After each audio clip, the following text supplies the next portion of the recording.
Hi everyone, and thanks for joining me today for my presentation about executive functioning in children. My name is Andrea Fairlie and I'm a senior psychologist at the Flinders Park office. I've just moved to the Flinders Park office this year after working for the previous 5 years in the Berry Education office. I'm an educational and developmental psychologist, which means that I've done extra training in learning all about how kids learn most effectively and the way that as a psychologist I can help to support children with a range of different learning difficulties. I decided to present for the Expo this year about executive functioning in children because I know that executive functioning can be a bit of a unusual topic that people have heard of but may not necessarily know a lot about. We find that executive functioning is something that can be really challenging for children for lots of different reasons, and it's really great to know some different strategies that we can use to be able to support them in the most effective way possible. In the session today, I'm going to cover quite a range of topics. First of all, I'm going to talk about what is executive functioning, and then what are some of the different skills within executive functioning. I'll then talk a bit more about how it develops in children and some of the different ways that it can develop in children, and then why it is needed in the classroom, because that's of course why we're here today. I'll let you have a bit of a chance to think about what are some strategies that you use to help your own executive functioning, because in the end we all have different strategies that we use to support our executive functioning. Finally, I'll talk about some 7 strategies that you can use to encourage executive functioning in the classroom with your students, and particularly some strategies to help children who are having difficulty developing these skills. So first of all, what is executive functioning? The most basic way to describe executive functioning is the brain's organisation centre. You may remember a few years ago the film Inside Out, which this picture on the slide here has. And you can see in the picture the contraption that all the characters are using to be able to control the overall person is basically what executive functioning is, the way that the brain organises itself into its different functions. Executive functioning is really an umbrella term for a range of different skills that people have. And the way that I've found looking in the research about executive functioning is there's different ways that it's really conceptualised. There are different skills that people talk about within executive functioning. So today we're going to talk about the way that executive functioning is described in the main assessment that I would use to look at executive functioning and talk about it from that perspective. But just to let you know, if you do look into it a bit further yourself for your own interest, you may find some different ways that executive functioning is described. There are 9 functions that executive functioning really covers when I look at it through an assessment. Those 9 functions, first of all, there's inhibit, which is stopping yourself from getting distracted. The next one is self-monitoring, which is your ability to assess your own performance and progress, to reflect back on how you're going and have a think about what you need to be doing to change and improve. The next function is shift, and that's the ability to move from one task to another, to transition between activities, or even when we get distracted, to be able to come back from after that distraction. The next one is called emotional control, and that's your ability to regulate your responses or essentially control your emotions. We know that across our day there are things that might make us a little bit more stressed or may make us feel really happy or really sad or something like that.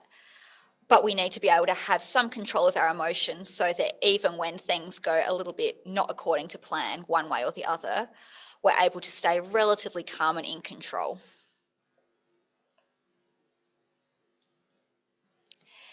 The next function of executive functioning is initiate, and that's the ability to be able to start a task.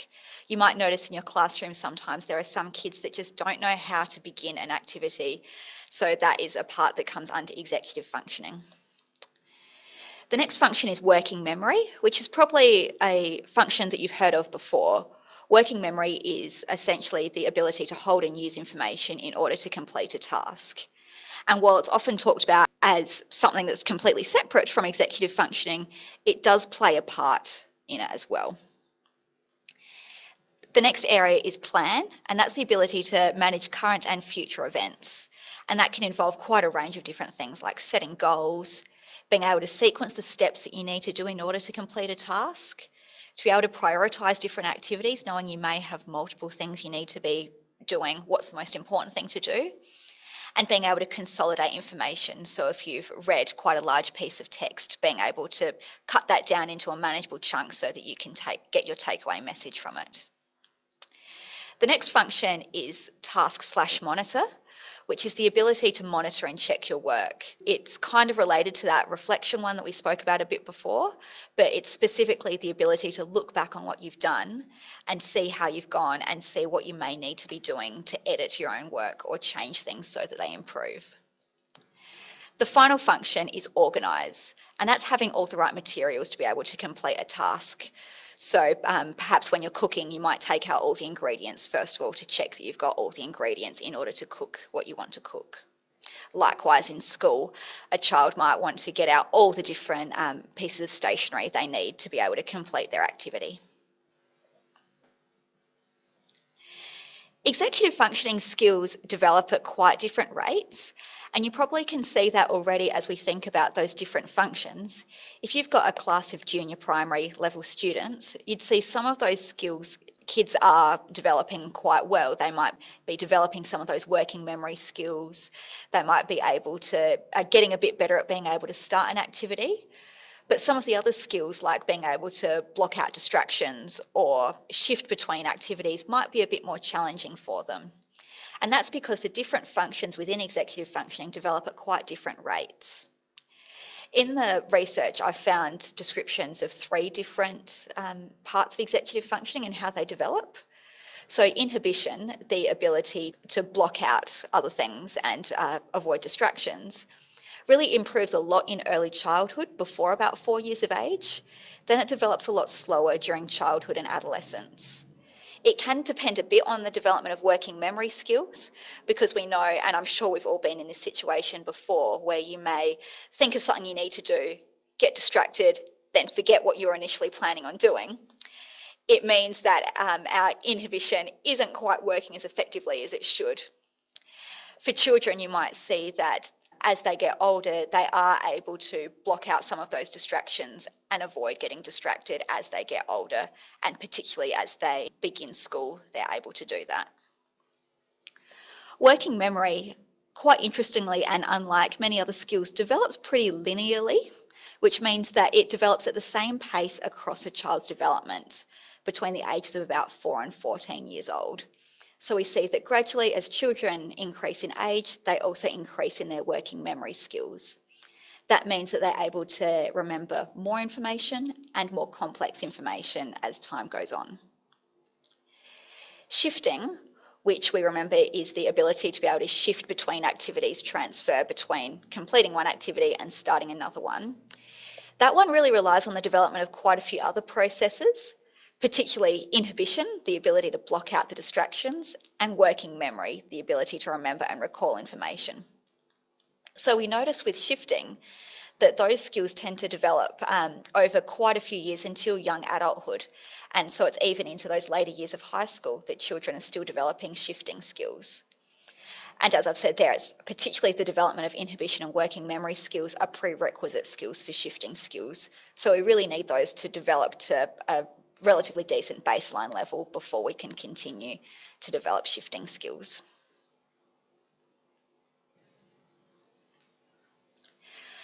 Executive functioning can develop quite differently in children with developmental differences, and that's particularly due to differences in a child's brain development and genetic differences that can contribute to differences in executive functioning. Difficulties with executive functioning don't tend to occur by themselves. They often tend to be along with other difficulties or disorders. The ones you might think of immediately when you think of executive functioning difficulties are kids that have ADHD or autism spectrum disorder. However, there are quite a range of other difficulties that may mean that a child has some executive functioning difficulties as well. For example, a child with learning disorders may find it difficult to get started on tasks because they're finding them really hard to start with in the first place. A child who has slow processing speed, not a disorder in particular, but just something we may find on a cognitive assessment, that a child might have slow processing speed, may mean that because they're finding it quite hard to process information, it means that it's quite hard to organise information in their brain as well. Children with intellectual disabilities and global developmental delay likewise might have lots of difficulties in quite a range of executive functioning skills. Language disorders as well mean that a child might need to be spending so much extra time processing language information that to be able to organise themselves and get themselves in the right state to be able to work consistently to complete a task may mean that executive functioning is a bit more challenging for them. The last two on the end there, depression and anxiety, may come as a bit of a surprise, but it's actually quite common for children with depression and anxiety to also have difficulties with executive functioning. If you think of yourself as a time where you've been really nervous about something, perhaps you might be going up somewhere really high, you're going up to a really high tall tower, perhaps you're just about to do a really scary public presentation, you might find that in the instructions that you're given beforehand, your ability to really take them in and take them on board is pretty limited because you're thinking so much about your anxiety. Likewise, children in the classroom might find that if they're really anxious or really depressed, it can be really hard to focus on executive functioning skills, being able to organise and manage how they're going to complete a task. Sometimes these different difficulties can affect specific aspects of executive functioning, and sometimes it affects all aspects of executive functioning. It really varies a lot from child to child, and it can look very different between children, even with the same diagnosis. So it's something really to be mindful of, that we need to look at each child individually to see how executive functioning is or is not affected. This slide here demonstrates that a bit further. It's a picture of how a child was diagnosed with some particular executive functioning difficulties. The words down the bottom are some of the different types of executive functioning areas that we look at, and the numbers on the side show how much difficulty a child is having. So the areas that are in that darkest green are the areas that they're having the most difficulty with. And we can see on this graph, it's really spiky up and down. They've got one area in particular where they're having no difficulty at all in their executive functioning. Some other areas that are really highly affected for this person. So we can see it's really important to be able to monitor how they're going with the development of their executive functioning. This doesn't necessarily mean that every child with executive functioning needs a specific psychological assessment to determine the difficulties that they're having. It means that we just need to perhaps pay attention and see what specific difficulties a child is having in order to see, therefore, what interventions do we need to provide to support them to develop these skills in the most effective way possible.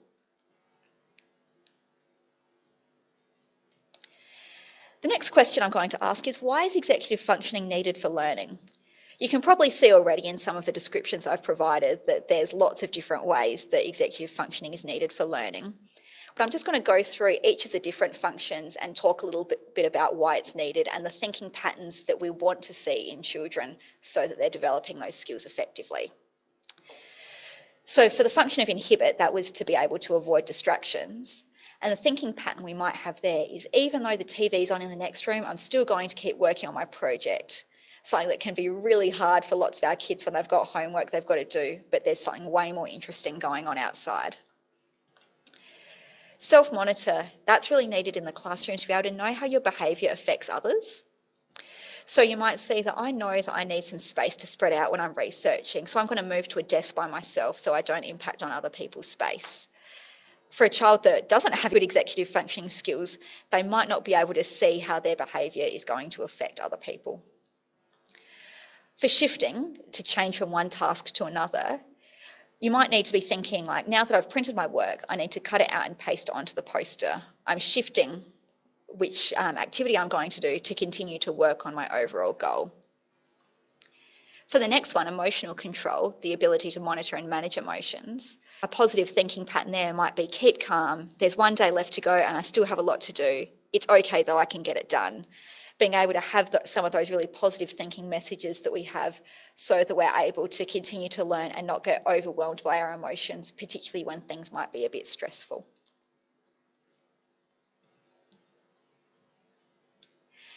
Initiate was the ability to be able to commence a task. And the thinking pattern there, time to get started. Really important to be able to know, yes, I'm going to get started, and then more specifically, how to get started on a task. Working memory was the ability to remember what you need to do. That might be where you're reflecting back through the steps of a task that you need to complete. So for a child, they might think, I've just read about my topic, so I'm going to think about it and write it in my own words. I'm going to use my working memory skills to, first of all, remember what I'm supposed to do, but also remember and recall the information I've just read to be able to put it in my own words. For planning, the ability to work out how you can reach your goals, a positive thinking pattern might be that I need to be able to do research, write out paragraphs, find pictures, stick it onto the poster. You've got quite a few steps that you need to do to be able to complete your overall research project. What is each specific thing that you need to do to be able to complete that task? Task monitor, that's important in the classroom to be able to monitor your progress with tasks. And some thinking patterns I've got there is thinking, how am I going? I rushed that section and now it doesn't make sense. I'm going to have another go and rewrite it. You might find that some children, on the other hand, don't have that ability to be able to reflect back on their own work and see how they've gone to be able to make changes when they need to. And finally, organise, ensuring you have all the materials you need to complete a task. The child might need to go through a checklist of, I need my books, a computer, scissors, glue, the poster paper. It helps to be able to have all the materials you need all at once, so you don't need to keep getting up and down and potentially getting distracted. On the other hand, in poor executive functioning, there are some contrasting thinking patterns that a child, or an adult for that matter, might display. For inhibit, a common thinking pattern that would come up in many teenagers and probably adults as well is I'm supposed to be working, but I'm just quickly going to check Instagram, Facebook, my emails, check on what's going on outside, anything like that, not being able to block out those other distractions that are around us. Self-monitor, a thinking pattern, which probably isn't a really forefront of mind thinking pattern, is talking my thoughts aloud while I'm working helps me, even when the rest of the class is quiet. It's probably not something the child is thinking about explicitly, but something that they know it helps them to be able to think out aloud, but they're not able to reflect on how does my behaviour affect the other people around me. For shift, a thinking pattern in someone with poor executive functioning might be, I want to keep working on this, it's hard to change to something else. You might find that particularly in our younger kids who find it really hard when they're doing something they like to stop that and move on to a different activity. You might also find that in a primary school classroom where you've got everyone working on a task, it's time to move on to something else. And some people find it really hard to stop that activity, pack up and move on to the next activity.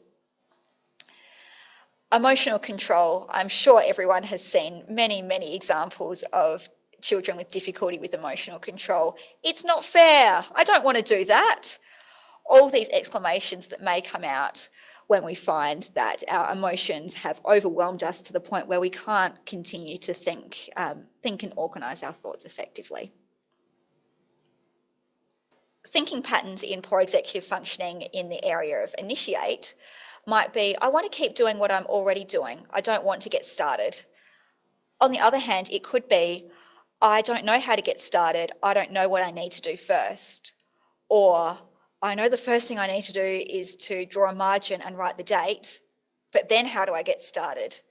Each of these different parts of initiating a task can be quite challenging for a child.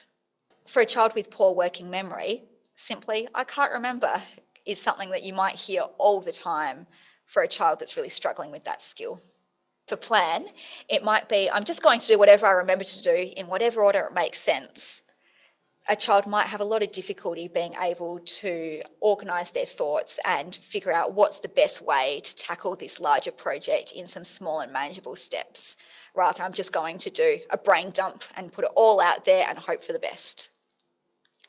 In Task Monitor, as soon as I've finished my last word, I'm finished. You might see that a lot in children in primary school where as soon as they've put that last full stop, that's it, it's done. I'm not going to worry about rereading it, checking over how I've done, even having a thought about, is this my best work?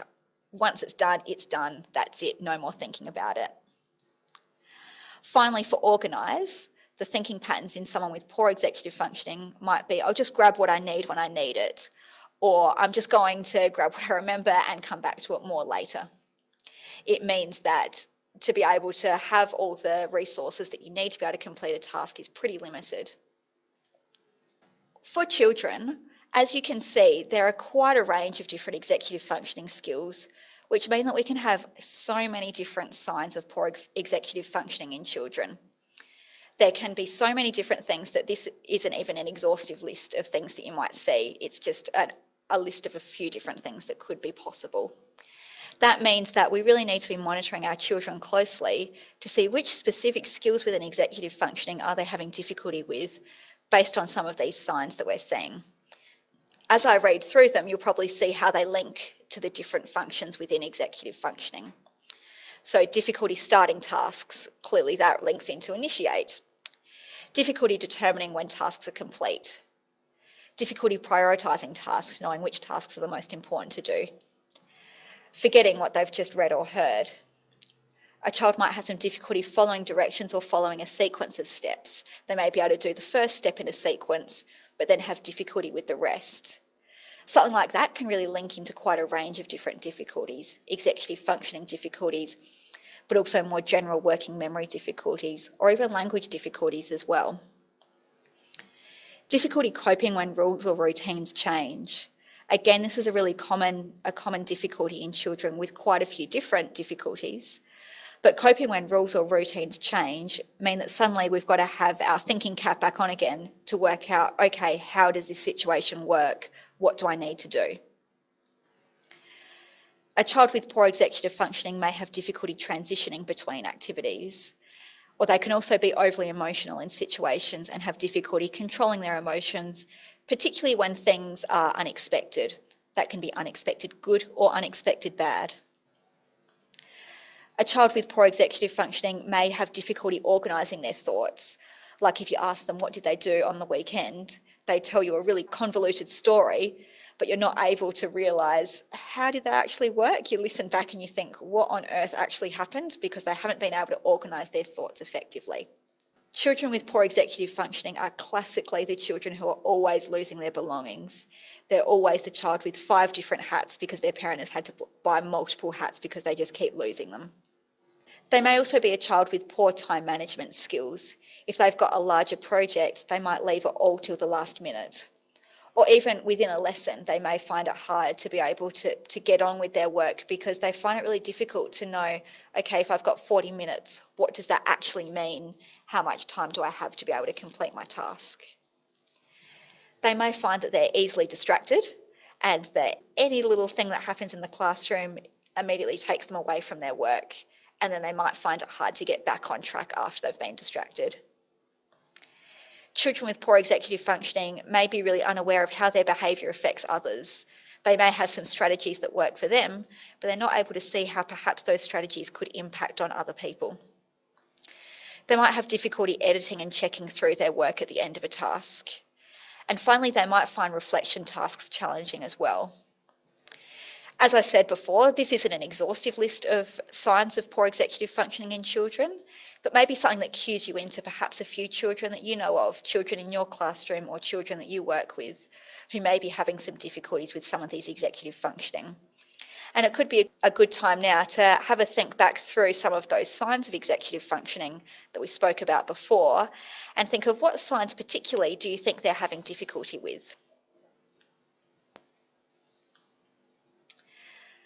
Another really good way to be able to think about executive functioning is to think about what strategies do you use yourself to help your own executive functioning.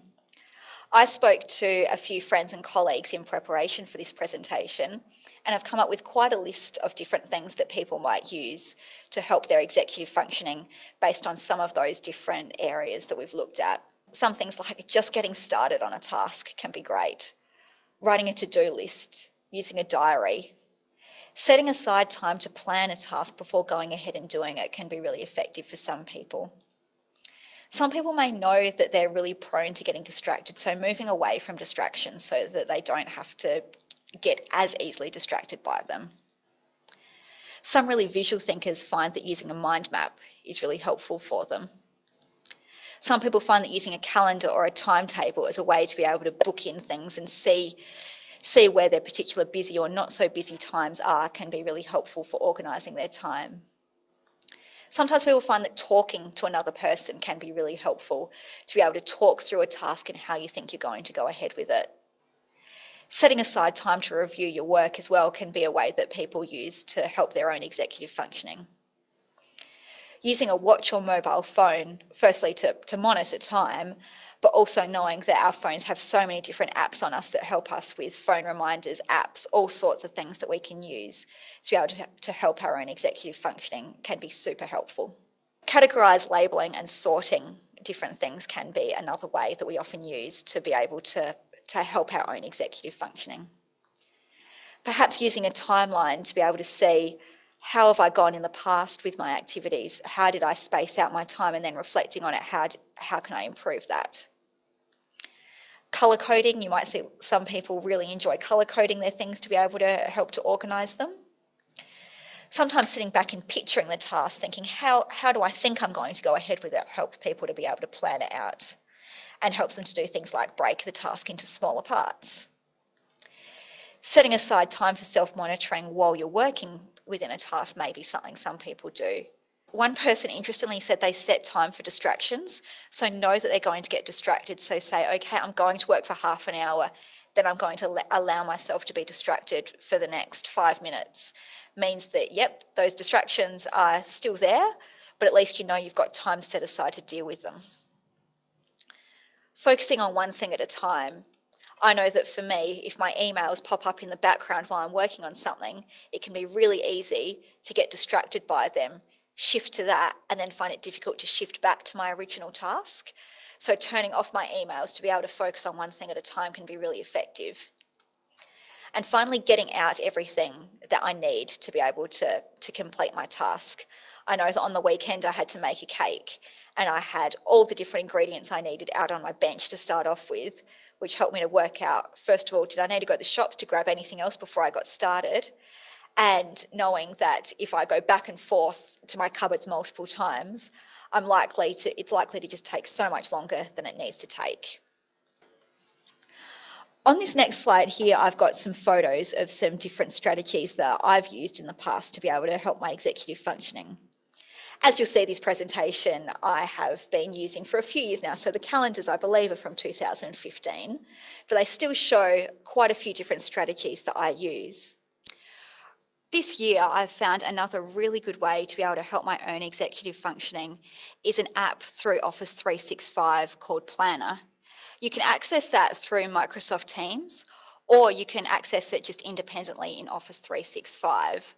You can use it either on your computer or on your phone, and I've got it both so it links together.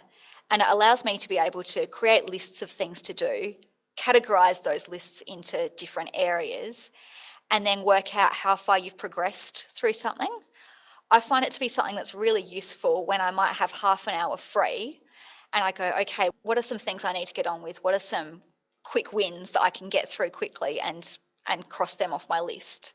So having this app is a really useful way that I find to be able to help my own executive functioning and organisation. Next, we're going to look at 7 strategies to encourage executive functioning in the classroom. I've got the 7 strategies listed here, but we'll go through each of them step by step. And there might be things that sometimes you might think are really useful in your classroom, other times might not be quite so useful, but it's good to just think about it and see what things could you potentially be using in the classroom to be able to encourage executive functioning across everyone in the room.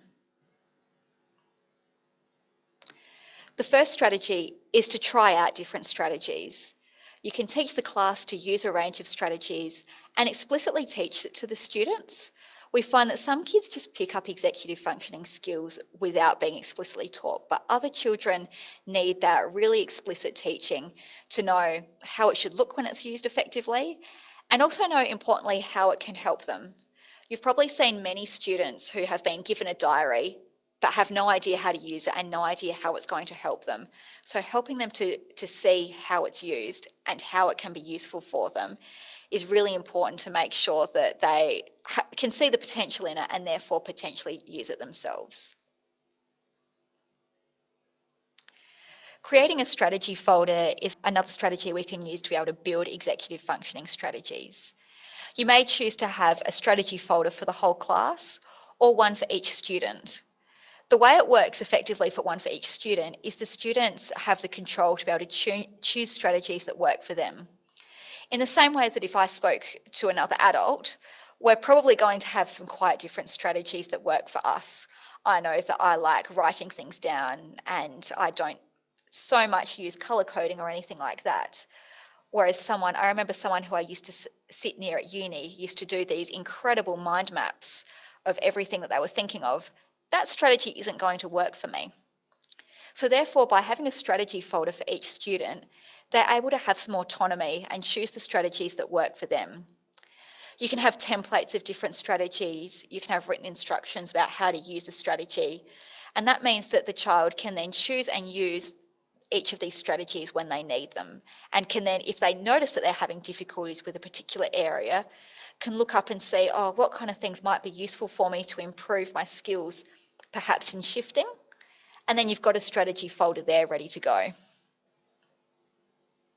The next strategy is to talk in class about what works for different people.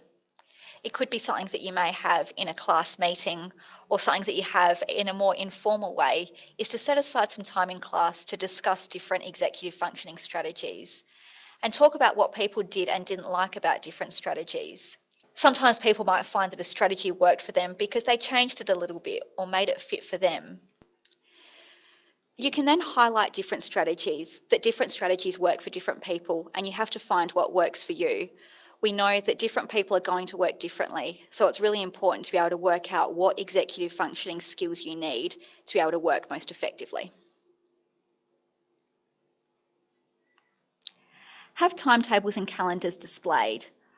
Often in classrooms there will be timetables and calendars displayed, but it's really important to be able to draw students' attention to them and to then encourage them to refer to it themselves rather than ask what's happening next or relying on an adult to tell them everything about how the day or how the month is working. A calendar or a term planner can really help to plan ahead and also help us to visualise how far away it is before a project is due. I'm sure many of us have found the end of the month phenomenon where you book in something for the start of the following month and you think, oh, that's ages away. I don't need to be thinking about that. And then before you know it, the day has come because you haven't been able to visually see that that day is coming up quite soon and a fair bit sooner than you expected. So having timetables, calendars, term planners displayed and demonstrating to children how to use them can be a really effective way to encourage their own executive functioning development. Encourage all children to set goals around executive functioning. Of course, we already set goals for all our children with one plans, but we know that all children benefit from explicit goal setting. It may just not be as formalised and as in-depth as children with a one plan. However, it really encourages children to be able to reflect on how they're going with their learning and what things they want to improve in, and importantly, what they can do to improve their skills so that they're able to develop really strong executive functioning skills. Check in regularly to see how they are going. For some of us, it can be really hard to stop and reflect back on our work, and we may need an adult to check in with us to see how we're going. A teacher or SSO may be able to ask a student how they're going with a big project and help them to reflect on how they're going and what they need to do to be able to complete the project on time. It may be helpful to set little due dates before the big project is due to ensure that the student is on track. That can be something that a child does themselves, does with the support of a teacher or an SSO. It really depends on the child's own needs. By checking in with students, we can help them to reflect if strategies have worked and help them to think, would they do it differently next time? What would they change to make sure that they are able to work as effectively as possible?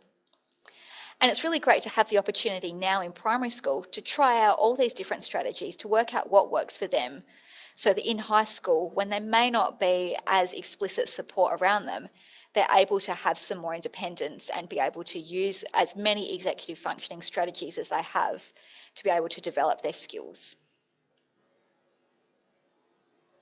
Provide different levels of scaffolding. When I've presented this presentation face-to-face to people, I've given an activity where I've given some people, a third of the group, one of these pages, a third of the group the other page, and a third of the group the blank page. And I've asked everyone to spend a few minutes writing everything they know about the platypus. It would come as no surprise that when you've got a blank page and suddenly you've got to write about a platypus, who knows anything about a platypus? I've got no idea. I have no idea what to write about a platypus. However, when I've got some scaffolding, I can see that, oh, okay, yeah, I do know a little bit. I know a little bit about what they look like. I know where they live. I may know a little bit about what they eat. It helps us to be able to think about our thoughts and put them into some categories to be able to organise and plan what we're going to do. Different students may need different levels of scaffolding. For some students, and particularly students who are really confident with an activity or have a lot of background knowledge, they may prefer to just have a blank page and to do completely their own planning. Whereas on the other hand, for students that are having quite significant difficulties, having some headings and prompts is really helpful to help them to think about, what do I know about a concept before I get started with it? Sometimes just having the framework, like that middle page, helps a child to be able to go, okay, I can put my thoughts into some different categories, help them to organise their thoughts, and then that helps them to put it together into their overall work that they're going to produce.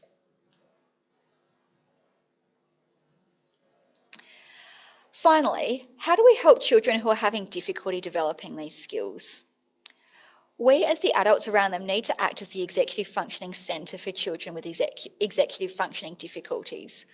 We need to be, like in the characters in Inside Out, the ones over the top of them, moving the switches and helping them to organise and plan for themselves. It's important that we determine which skills the child is having specific difficulty developing. As I said right at the start, this doesn't necessarily need to be through a psychological assessment. As you've seen today, through observation from a teacher or an SSO, you can have a pretty good idea of what skills a child does have and what skills they might need to be working on.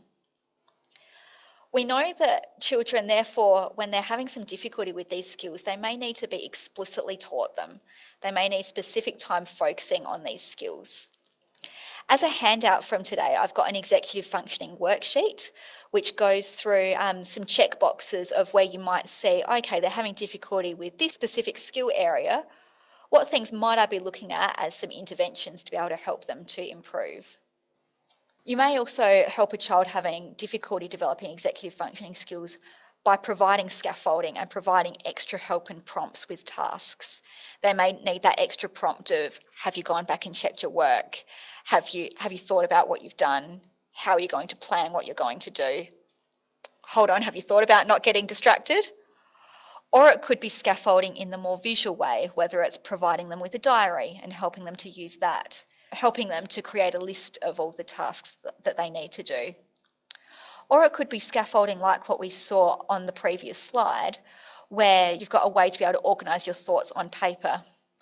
As another handout from today's workshop, I have a few different scaffolds that may be helpful in your classroom that are pretty general, but maybe something that you might find effective. You can also perhaps use these templates as starting guides and then make your own. It's important then to plan, especially for the development of skills in the Child's One plan, that we know that executive functioning skills may not necessarily be at the forefront of our mind, but maybe something that may need to have a specific goal in the Child's One plan, or even just mention somewhere in there that they're having particular difficulty with these specific skills. So we need to make sure that these are catered for within the planning. Finally, and most important, be patient. It's going to take a long time for a child to be able to develop executive functioning skills. Even for our typically developing children, they are going to go well into their adolescence before they have fully developed executive functioning skills. So we need to have some patience and know that they will get there eventually, and with our support, we will be able to help them to improve and to be as effective as possible. Finally here, I've got some references that I've used to develop the presentation today. Particularly, I'd like to draw your attention to the second reference there from Ausspelled. This book here is a fantastic resource to be able to look up information about all sorts of different learning difficulties, and it's available through Siru. There's also a digital version of it available for parents, and I really encourage you to download it and have a look to see how you can find it to be effective for you. Another resource that I've used is a specific tool that we use as psychologists to measure executive functioning. The last one there, the behaviour rating inventory of executive function. As I said, executive functioning is something that we can look at as a part of a psychology assessment, but probably isn't the most common part of a psychology assessment that we would use. So I would encourage you, if you do have students in your class who have executive functioning difficulties, to really have a look for yourself to see what can you already notice and what can you change to be able to support them in the best way possible. So thanks very much for attending today. I really appreciate you taking the time to attend my presentation. If you did have any questions or comments, please feel free to contact me. My email address is there, and I'm more than happy to answer questions if you did have any. Thanks very much, and I wish you all the best with supporting your students in your classroom with developing their executive functioning skills.